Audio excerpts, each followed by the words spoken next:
Welcome, dear friend, to a thought experiment that will, perhaps, help you appreciate the extraordinary comfort of your modern life. Imagine, if you will, that you have somehow been transported back in time to ancient Rome, specifically to the year 150 AD, during the reign of Emperor Antoninus Pius. But you are not a wealthy senator or even a moderately successful merchant. No, you arrive as what you would be in this world. Someone with no money, no connections, no understanding of the language, and no skills that this ancient society values. You appear, let us say, in the early morning, in one of the narrow streets of the Subura district, the crowded, dangerous slum where the poorest of Rome's inhabitants live. The first thing that strikes you, even before your eyes adjust to your surroundings, is the smell. Let us linger on this smell for a moment. Really consider it. For it is so profoundly different from anything in your experience that it alone might be enough to break your spirit. The smell is a physical presence, a thick miasma that seems to coat your throat and lungs with each breath. It is a mixture of human waste, animal waste, rotting garbage, unwashed bodies, smoke and decay. There is no sewage system in this part of Rome, no garbage collection, no running water to wash the streets. The narrow lane where you stand is muddy with a substance you do not want to examine too closely, a mixture of rainwater, urine, feces, spilled food, and the general filth of urban life. You stand there, your modern clothes marking you immediately as strange, as foreign, as other. People pass you, glancing at you with suspicion or indifference. They are Romans of the lower classes, men in worn tunics, women carrying water jugs, children playing in the filth. They speak Latin, rapid and colloquial, and you cannot understand a single word. The sun is rising, and the city is coming to life. But this is not a gentle awakening. The noise is immediate and overwhelming. From nearby insulae, the multi-story apartment buildings that tower over the narrow streets, come the sounds of people waking, arguing, children crying, animals making noise. Street vendors are already setting up their stalls, calling out their wares in loud, rhythmic chants. A cart rumbles past, pulled by an ox, its wooden wheels crashing over the uneven stones. You realize with sudden terrible clarity that you have no money. In your modern clothes you might have had a wallet, but Roman currency would not have been in it. You have nothing. No coins, no means of buying food or shelter. You are, in the ancient world terms, utterly destitute. And in Rome, destitution means death, slow or fast, depending on fortune. Let us consider your immediate needs. You are hungry. Perhaps you have not eaten since your mysterious transportation. You need food, but you have no way to obtain it. You could beg, but you do not know the words.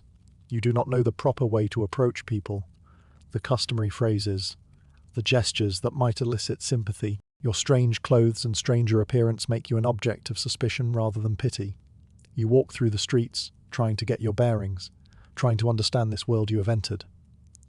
The streets are narrow, often no more than 10 or 12 feet wide, and they are crowded with people, animals, carts, all jostling for space. The buildings on either side rise 6-7 stories high, blocking out much of the sky, creating a canyon of humanity and stone. The ground beneath your feet is uneven, paved with large irregular stones that have been worn smooth in some places and broken in others. Walking requires constant attention, constant care not to trip or turn an ankle. And you must also watch for what is happening above you, for Rome's inhabitants throw their waste out of windows, and you could easily be struck by falling garbage or worse. You pass a public fountain, and you see people gathering there with clay jars and buckets, filling them with water. The water looks questionable. It is not clear, not sparkling, but slightly cloudy, and you can see sediment at the bottom of the fountain, basin. But you are thirsty, desperately thirsty, and you have no choice. You approach the fountain, but immediately people shout at you, angry Latin words you do not understand. You have violated some protocol, some rule about who gets to use the fountain, and when you back away confused and frightened, the people look at you with hostility. One man spits in your direction. You hurry away deeper into the maze of streets. As the morning progresses, the heat begins to build. Rome in summer is hot, terribly hot, and the narrow streets trap the heat, amplify it, create an oven-like environment. You are sweating now, your modern clothes completely inappropriate for this climate. You need water, desperately need water, but you do not know how to obtain it without money or language. You see a food stall, a small establishment, where you wait to the sounds of the city coming to life again. Dawn has arrived, though you cannot see the sun from your doorway prison. Your body is stiff, aching from sleeping on hard stone. Your back hurts, your neck is locked in a painful position. Your clothes are damp with dew or perhaps with something worse from the street. But these physical discomforts pale in comparison to your thirst. Your throat feels like sandpaper. Your tongue is swollen, sticking to the roof of your mouth. You have not had water in over 24 hours now, and your body is screaming for hydration. You are experiencing the early stages of dehydration, headache, dizziness, weakness, confusion. You struggle to your feet, using the wall for support. The world tilts and spins. You lean against the wall, waiting for the dizziness to pass, breathing slowly. When you can walk, you begin your desperate search for water. There are public fountains throughout Rome, fed by the great aqueducts that bring water from the mountains. You saw one yesterday, but you were driven away. Today, you must find a way to get water, no matter what. You walk through the waking streets, your eyes searching desperately for the sight of a fountain. The morning is already warm, promising another hot day. People pass you, going about their business, not sparing you a glance. You are just another piece of street trash, another beggar, another unfortunate soul among thousands. Finally you see it, a public fountain, water flowing from a carved stone spout into a large basin. People are there already, filling their containers. You approach carefully, trying to remember what went wrong yesterday. You watch how the others behave, trying to learn the protocol. You see that people wait their turn in a rough queue. You join the end of the line, hoping this is the right thing to do. The people in front of you glance back, see you, and their expressions show. What suspicion, disgust? It is hard to tell, but no one actively drives you away, so you stand there, waiting your turn. The line moves slowly. Each person fills their jar or bucket, and then leaves. You edge forward, step by step. Your thirst is a physical pain now, dominating your thoughts. You can think of nothing but water, nothing but that clear liquid flowing from the spout. Finally, it is your turn, but you have no container, no jar, no cup. You will have to drink directly from the fountain, cupping water in your hands. You step forward, bend toward the spout, and cup your hands under the flowing water. The water is cool, slightly cloudy, and it tastes strange, not quite clean, with a mineral flavor and something else you cannot identify. But it is water, and you are desperate. You drink from your cupped hands, slurping greedily, water running down your chin and onto your chest. Someone behind you shouts in Latin. You look back and see angry faces. You are taking too long, drinking too much, blocking the fountain. You take one more quick scoop of water, drinking it down, and then step away. Your stomach immediately protests. The water sits heavy and uncomfortable. You have drunk too much, too fast, after being without water for so long. Your stomach cramps. You feel nauseous. But at least your thirst is temporarily satisfied. You move away from the fountain, finding a spot to sit and let your stomach settle. As you sit, you begin to feel worse. The cramping intensifies. You feel a horrible churning in your intestines. And then, with sudden terrible urgency, you realize you are going to have diarrhea. You scramble to your feet, looking frantically for a latrine. You see one, that same public facility you used yesterday. You hurry toward it, your guts cramping, barely able to walk. You reach the latrine just in time, finding a spot on the bench, and your bowels explode. This is the first wave of what will be days of dysentery. The water you drank was contaminated, not severely enough to kill quickly, but enough to make you very sick. The Romans have impressive aqueducts, but by the time the water reaches the public fountains in poor neighborhoods, it has traveled through many miles of channels, some open to the air, some ancient and deteriorating. The water contains bacteria, parasites, and various pathogens that your modern immune system has never encountered. You sit on the latrine for what feels like hours, waves of diarrhea leaving you weak and shaking. Other people come and go, using the facilities around you, and you have lost even the capacity to feel embarrassed. You are simply sick, desperately sick, and you need help that will not come. When you finally leave the latrine, you are weak, trembling, dehydrated again, despite the water you drank. And now you face a terrible dilemma. You need more water to replace what you have lost, but drinking more of that contaminated water will only make you sicker. But you have no choice. There is no bottled water, no purified water, no alternative. You must. You wake on the third day feeling worse than you have ever felt in your life. The dysentery has not improved, if anything, it has worsened. Your body is severely dehydrated, despite your attempts to drink water. Your lips are cracked and bleeding. Your skin feels dry and papery. Your eyes are sunken. You have lost weight visibly in just 2 days. Your modern clothes hanging even more loosely on your frame. But today brings a new horror to add to your collection. Today you will learn about the casual violence of Roman street life, and you will bear the scars of this lesson. You drag yourself from your doorway, moving slowly, every muscle protesting. The morning sun is already hot, promising another scorching day. You need water again, always water, the endless cycle of drinking, contaminated water, that makes you sick, which dehydrates you, which forces you to drink more contaminated water. You shuffle toward the fountain you have been using, your gait unsteady, your vision slightly blurred. People move past you quickly, some bumping into you without apology, some actively avoiding you as they might avoid a diseased animal. You probably look terrible, filthy, sick, clearly suffering. In your modern world, someone might call an ambulance, might offer help. Here you are simply another piece of urban debris. You reach the fountain and wait your turn. But as you stand there, swaying slightly, a man pushes past you, cutting in front of you in line. You are too weak to protest effectively, but you reach out a hand, trying to indicate that you were there first, that he has violated the queue. The man turns and looks at you. His expression is one of contempt. He says something in Latin, harsh and mocking. You do not understand the words, but you understand the tone. He is telling you that you are nothing, that you have no right to challenge him, that your opinion means less than nothing.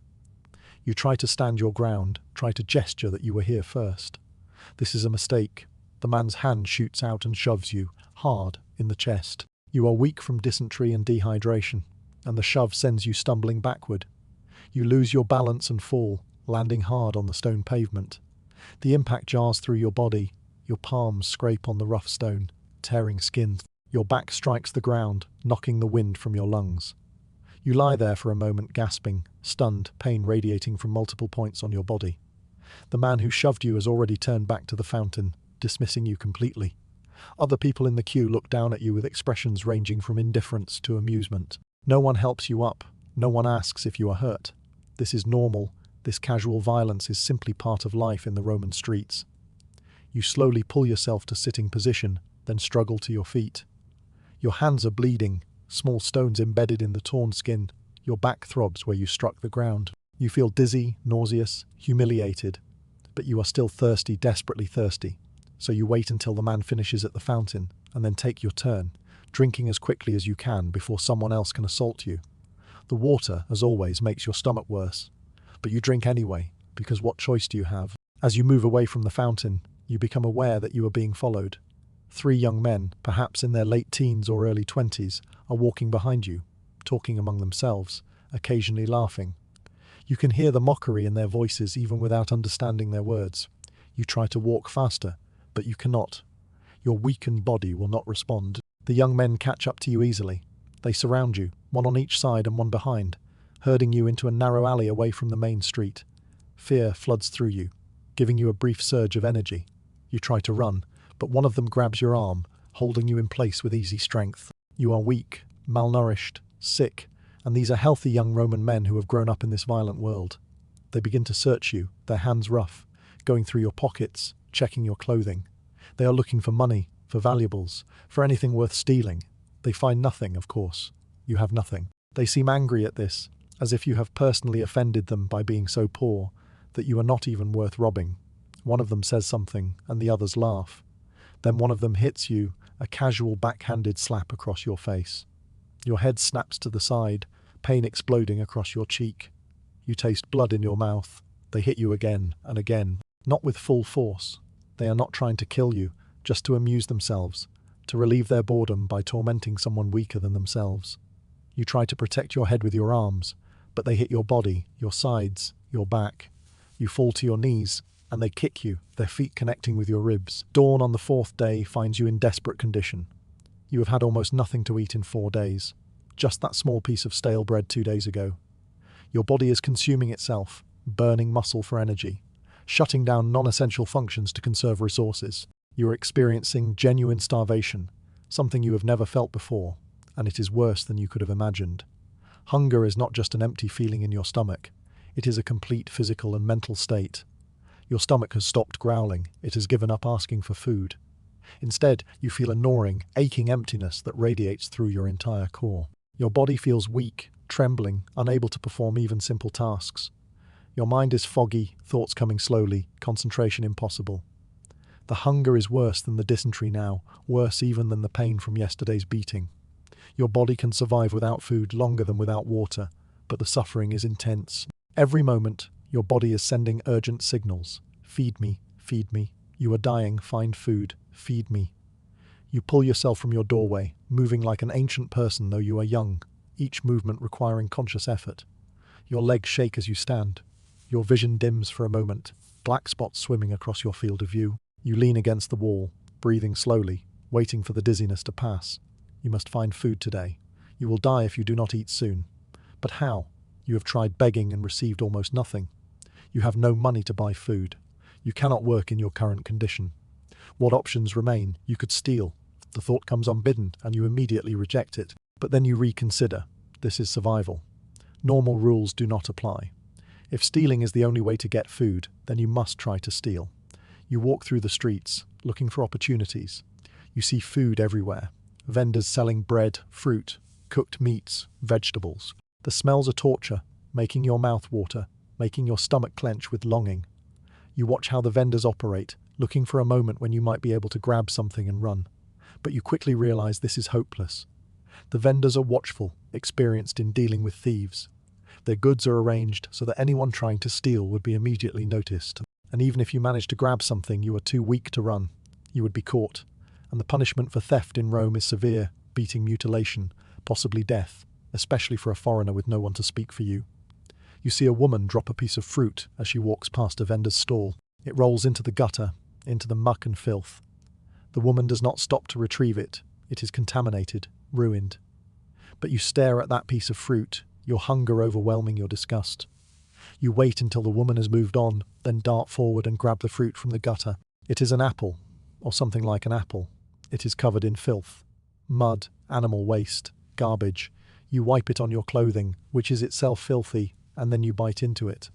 The fruit is bruised, partially rotten, and it tastes of the gutter. But it is food, actual food, and you eat it desperately, eating every bit, even the core, even the parts that are brown and mushy. Your stomach immediately rebels. You have eaten too much, too fast, and your dysentery-damaged digestive system cannot handle solid food. You feel nauseous, cramping. You manage to walk a few steps before you vomit, bringing up the partially chewed fruit, along with bile and water. You stand there, shaking, wiping vomit from your mouth, crying from frustration and despair. You finally got food, and your body rejected it. You are still starving, still weak, and now you feel even worse. You spend the rest of the morning looking for any scrap of food you can find. You check garbage piles, looking for anything edible. You find a crust of bread, so hard and mouldy that even pigeons have rejected it. You try to chew it, but it is like chewing wood. You put it in your mouth and let your saliva soften it over many minutes, then manage to swallow the resulting paste. It tastes terrible, but you keep it down. You see a dog eating something in an alley. You approach, and the dog growls at you, protective of its meal. But you are desperate, and you grab at whatever the dog is eating. The dog snaps at you, its teeth catching your hand, tearing skin. You cry out and pull back, blood welling from the bite. The dog runs off with its prize, and you clutch your bleeding hand. New pain added to your collection. Dog bites in ancient Rome are dangerous. The risk of infection is high, and there are no antibiotics, no rabies shots, no medical care available to someone like you. You wrap your hand in a piece of cloth torn from your already tattered clothing, trying to stop the bleeding. The cloth quickly becomes soaked with blood. You are accumulating injuries. Your body. On the fifth morning, you do not wake so much as gradually become aware that you are still alive. The transition from unconsciousness to consciousness is blurry, indistinct. For several moments you do not remember where you are or what has happened to you. Then reality crashes back, and you wish you could return to unconsciousness. You cannot stand. This is new. Your legs will not support your weight. You try to push yourself up, but your arms tremble and give out. You lie in your doorway, barely able to move, realizing with dull horror that you have crossed a threshold. Your body has begun to fail in fundamental ways. The dysentery is worse. You have been experiencing it for days now, but today it has intensified. Your bowels cramp and release almost constantly. You have soiled yourself during the night, and you lie in your own waste, too weak to clean yourself, too weak even to feel much shame about it anymore. Your skin is hot and dry despite the coolness of the morning. You are feverish, your body temperature elevated as your immune system tries desperately to fight off the multiple infections ravaging you. The waterborne parasites in your gut have multiplied, spreading through your digestive system, causing inflammation and damage. The dog bite on your hand is infected, red and swollen, with streaks of red extending up your arm, the telltale signs of blood poisoning spreading. You lie there for what might be minutes or hours. Time has lost meaning. People walk past your doorway. Some glance at you, most do not. You are just another dying beggar, a common sight in Rome. Your modern mind tries to process this, tries to understand how people can be so indifferent to human suffering. But your fevered brain cannot hold on to thoughts long enough to analyze them. Eventually, someone stops. You cannot see them clearly. Your vision is blurred by fever and weakness. They speak to you in Latin, a question probably. You cannot respond. They bend down, and you smell perfume, expensive perfume, so different from the stench you have been living with. A woman's voice speaking more urgently now. You feel a hand on your forehead, cool against your burning skin. More words sharp, commanding. You do not understand, but the tone suggests the woman is calling for help. You want to thank her, want to tell her you need help desperately, but you cannot make your mouth form words. Hands lift you, strong hands, multiple people. You cry out in pain as they move you. Every part of your body hurts, and being moved makes it worse. You are being carried somewhere. You try to see where, but your vision swims. You see fragments, stone buildings, a doorway, a room. They lay you on something soft. This sensation is so foreign after days of sleeping on stone that it shocks you. Softness. Comfort. You are on a bed, an actual bed. Tears run from your eyes at this simple mercy. A face appears above you, an older man with a stern expression. He examines you, his hands probing your fevered body, checking your wounds, your swollen infected hand, your abdomen. He speaks to someone else in the room, rapid Latin. You cannot follow. You realize you have been taken to a doctor, or what passes for a doctor in ancient Rome. The woman who found you must have paid to bring you here, an act of mercy you did not expect and cannot explain. Perhaps she is a Christian. You have heard that Christians sometimes care for the sick and poor. Or perhaps she simply felt pity for a dying stranger. The doctor brings out his tools, and you see them with growing horror. Crude iron implements, unsterilized, roughly made. There is no concept of germ theory in this time. No understanding of infection, no antibiotics or modern medicines. The doctor's treatments are based on the theory of humours, on the idea that the body contains 4 essential fluids that must be kept in balance. He believes you have an excess of bad humours, that your sickness is caused by an imbalance that must be corrected. His treatment is bloodletting. He takes a sharp blade and makes cuts in your arm, allowing blood to flow into a bowl. You are too weak to resist, can only watch as your precious blood you can ill afford to lose, drips away. The bloodletting makes you feel worse, not better. You are already weak from starvation and dehydration, and losing blood pushes you closer to the edge of death. But the doctor nods with satisfaction, believing he has helped you. He applies some kind of poultice to your infected hand, a mixture of herbs and other substances you cannot identify. It burns where it touches the infected wound. The doctor gives you something to drink, a concoction of herbs in wine. You swallow it obediently, though it tastes vile. Whatever is in this medicine, it is not going to cure your dysentery or your infected hand. Ancient medicine is largely ineffective, sometimes even harmful. But it is all that exists, and you must accept it or receive nothing at all. After the treatment, you wake on the 6th day, and you are surprised to wake at all. You thought you might die during the night, but somehow your stubborn body continues to cling to life, even though life has become nothing but suffering. You cannot move at all now. Your muscles have atrophied from lack of food. Your fever is higher, your body burning with infection. The red streaks from your infected hand have spread further up your arm, approaching your shoulder. Blood poisoning is advancing through your system, and without antibiotics, it will eventually reach your heart and kill you. You lie in your doorway, unable to even call for help. Your throat is too dry, your voice too weak. You can only lie there, existing, enduring, waiting for whatever comes next. People pass by throughout the morning. Some glance at you. A few pause, looking at your condition with expressions. You cannot read pity, disgust, curiosity. But no one helps. Why would they? You are clearly dying. There is nothing to be done for you. Interfering would be pointless. A child approaches, a young girl perhaps 6 or 7 years old. She looks at you with wide eyes, curious about this dying stranger. She asks you something in Latin, a question you cannot answer. She comes closer, reaches out a small hand to touch your arm. Her mother calls sharply, pulling her away, scolding her for approaching a dying beggar who might have some contagious disease. The morning sun climbs higher, and the heat builds. You are directly in sunlight now, and you cannot move to the shade. The sun beats down on you, adding sunburn to your list of miseries. Your lips crack and bleed. Your skin, already dehydrated, begins to burn.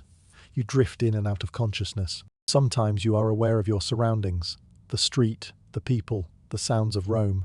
Sometimes you are elsewhere, lost in fever dreams that feel more real than reality. In one dream, you are back in your modern life, sitting in an air-conditioned room, drinking cold water from a glass, eating a sandwich from your refrigerator. The dream is so vivid, so real, that when you wake and find yourself still in Rome, still dying, the despair is crushing. In another dream, you see all the people you have known in your modern life, family, friends, co-workers. They are looking for you, trying to find you, worried about your disappearance. But they cannot reach you across the gulf of 2,000 years. You are trapped in the past, dying in a Roman gutter, and no one from your time will ever know what happened to you. Midday passes. You are vaguely aware of shadows moving around you, of voices speaking. You cannot focus on them. Your mind is detaching from your body, beginning the process of letting go.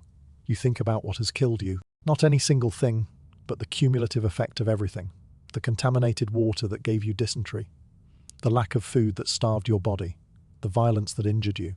The dog bite that infected you. The inadequate medical treatment that could not save you. The social indifference that left you to die alone. Each of these things individually might have been survivable if you had access to modern resources.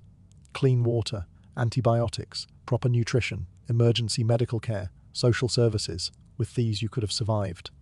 But in ancient Rome, without any of these advantages, survival was impossible. You also think about what you have learned about ancient Rome in these 6 days. You have learned that it was not the glorious civilization portrayed in movies and popular culture, or rather, it was that, but only for a tiny minority of its inhabitants. For the wealthy, for citizens, for those with power and connections, Rome offered luxury, opportunity, culture, and comfort. But for the poor, for foreigners, for the powerless, Rome was hell. It was a place of casual violence, grinding poverty, disease, and death. The magnificent monuments and public works existed side by side with desperate human suffering. The same aqueducts that brought water to luxurious baths also provided contaminated water to public fountains. The same city that built the Colosseum also allowed beggars to die on its streets. You have learned that ancient life was brutally, impossibly hard for most people. The things you took for granted in your modern life, clean water, adequate food, basic medical care, personal safety, social safety nets, none of these existed for ordinary Romans. Life was cheap, suffering was common, and indifference to that suffering was the norm. As afternoon fades toward evening, you become aware of someone standing over you. You try to focus your eyes, but your vision is too blurred. You hear a voice speaking Latin, the tone gentle, compassionate. Hands touch you, checking for signs of life. A priest, you realize dimly. A Christian priest, perhaps, come to minister to the dying. He speaks prayers over you, words you do not understand, but that carry a tone of benediction, of comfort. Dawn on the 7th day arrives, but you are not conscious to see it. You lie in your doorway, breathing shallowly, your body still technically alive, but no longer meaningfully functioning. You are in a coma, your brain shutting down, your body conserving its last reserves of energy for the most basic processes. The priest is gone. He left sometime during the night, after administering what comfort he could. You are alone again, just another body on a Roman street, another person in the process of dying. The sun rises, warming the street, warming your fever-ravaged body. People begin to pass by, starting their daily routines. They have seen you lying here for days now. They know you are dying. Some expected you to be dead by now. A few pause to look to see if you are still breathing. Most simply step around you and continue on their way. A shopkeeper opens his establishment near your doorway. He looks down at you with annoyance. A dying beggar is bad for business, might disturb his customers. He considers calling for the city slaves who collect corpses, but you are not quite dead yet. He cannot have you removed until you actually expire. So he simply works around you, setting up his shop, trying to ignore your presence. Mid-morning, your breathing changes. It becomes even more irregular, with long pauses between breaths. Your body is beginning the final stages of shutdown. Your heart struggles to beat, your lungs struggle to inflate, your brain struggles to maintain even minimal function. If someone were monitoring you with modern medical equipment, they would see that your blood pressure has dropped to dangerously low levels. Your oxygen saturation is poor. Your blood is acidic from the metabolic waste products. Your failing kidneys can no longer filter. Your body temperature swings wildly, the fever overwhelming your body's ability to regulate temperature. The infections ravaging your body have spread everywhere. The dysentery has damaged your intestinal lining so severely that you are bleeding internally. The blood poisoning from your infected hand has reached your major organs. Your immune system, weakened by starvation and overwhelmed by multiple simultaneous infections, has essentially given up. Around midday, something happens. You are not conscious of it, but your body gives up its struggle. Your heart beats one final time and then stops. Your lungs take one final breath and then are still. The electrical activity in your brain ceases. You are dead. 7 days in ancient Rome, and it has killed you, just as it would have killed any modern person placed in the same circumstances. Without money, without language, without connections, without any of the advantages of modern life. Your body lies in the doorway for several more hours. People continue to pass by. Now that you are clearly dead rather than merely dying, they give you an even wider berth, as if death itself might be contagious. No one stops to close your eyes or arrange your body with any dignity. You are just another corpse, another piece of refuse that will need to be removed. Late in the afternoon, 2 city slaves arrive with a cart. Their job is to collect corpses from the streets and dispose of them. They are called regularly to this task. Death on the streets is common enough that there is an official system for dealing with it. They look at your body without emotion or interest. Just another dead beggar, another foreigner who could not survive in Rome. They have seen hundreds like you. They will see hundreds more. They pick up your body. It is light now, wasted by starvation, easy to lift, and throw it onto their cart, alongside 2 other corpses collected earlier today. They cover the bodies with a dirty cloth and move on to the next collection point. Through the afternoon, they gather more dead. An old woman who died of disease, a child who died of malnutrition, a man who was murdered in a drunken fight. Death is democratic in Rome, taking rich and poor, young and old, though the poor die much more frequently and much younger. As evening approaches, the cart makes its way to one of the common burial grounds outside the city walls. This is where the poorest of Rome's dead are disposed of, those with no family to claim them, no money for proper burial, no one who cares. The slaves dig a shallow pit and dump the bodies into it, including yours. You are buried in a mass grave with strangers, without ceremony, without prayers, without any marker to indicate you ever existed. Within a few days, your body will decompose in the warm Italian earth, returning to the soil from which all life comes. And that is the end of your week in ancient Rome. 7 days that began with shock and confusion and ended with death. 7 days that demonstrated in the most visceral way possible why a modern person could not survive in the ancient world without extensive preparation, resources, and support. Let us now reflect on what has killed you, examining each.